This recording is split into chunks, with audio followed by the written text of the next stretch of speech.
Well, you may recall Roman Anthony is the Boston Red Sox player. He's now on the injured list at a very poor time for the Red Sox, and he's out 4 to 6 weeks with the famous oblique strain. I have a lot of experience with oblique strains, and 4 to 6 weeks is a generous timetable. Oblique strains are very tough because you can't test them without re-hurting them and re-aggravating them. Because what happens is when you swing a bat with a violent swing, it impacts your oblique. Think about the torque of your body. I'd like you to picture me swinging a bat right now and understanding that I would pull just about every muscle I have in my body were I to do it. But when you're in baseball shape, sometimes these oblique strains happen when you're tightly wound, and it ends with a lot of time not swinging a bat.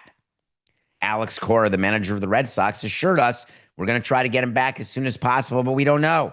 And he's right. Oblique strains are far different than any other injury in their, like if you have a hamstring and it's grade 1, grade 2, grade 3, grade 4, and that's according to how bad the tear is, it's pretty clear what the timeline is, what the rehab is, and how we do it. Oblique strains are a lot like back soreness and back pain. It's super hard to know how long a player is going to be out, but experience would tell you 4 to 6 is going to be the minimum. Well, here we are on September 4th. 4 to 6 weeks would mean the beginning of October to the middle of October. If he goes to the late end of that, that would be like the LCS already. Him playing in the regular season is simply not going to happen. Wait to sees are part of what we do. And if we're right, we'll let you know. If we're wrong, we'll always revisit it. Roman Anthony won't play another game this season. And that is a official wait to see. And I'm very sorry for him and for the Red Sox, because the Red Sox right now have a 4.5 game lead in the wild card. They're still chasing the Blue Jays. They're tied with the Yankees for the best record to have that top wild card, to host that 2 out of 3 at your home stadium. But listen, there are teams on their tail. Do I think the Red Sox will still make the playoffs? Yes, I do. Do I think Roman Anthony's absence will impact their ability to go deep into October? I don't necessarily, as a matter of fact, believe that. However, there is one thing to be noted. When you sign a player to a long-term guaranteed contract, when that player's been in the big leagues for 69 minutes, you are subject to a problem that comes with any injury or lack of performance during the course of that player's first 3 years. You are overpaying that player. There's no longer discounts. Roman Anthony did not give a discount to the Red Sox when he signed that long-term deal.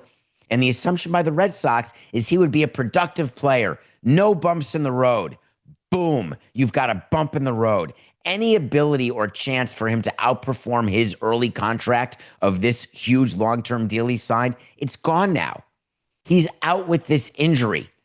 And if he misses a playoff run and the rest of the regular season, that counts when you go to arbitration. When a player's been in the league 3 years, you get to say to the arbitrators, hey, man, this player was on the injured list. This player had broken service, because you get service time when you're injured. But what it means is he didn't perform. Therefore, he doesn't have the bulk that he would have had, home runs, runs batted in, etc. Therefore, you get paid a little less in arbitration. I'm not saying that's right or wrong. I'm telling you how it is. Arbitrators award less money to players who have had injuries during their previous years before arbitration. Any sort of lack of performance is even less discounted than injuries. It's crazy how the system works, but that's the system.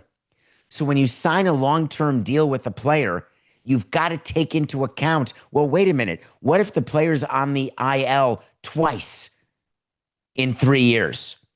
Well, therefore, if he keeps playing at the level that we think he's going to play at, or that he's played at for like 1 game, but he's got 2 stints on the injured list, and one of them is the minimum 2 weeks, but one of them is like 6 weeks or 8 weeks, wait a minute, we've got to take that into account.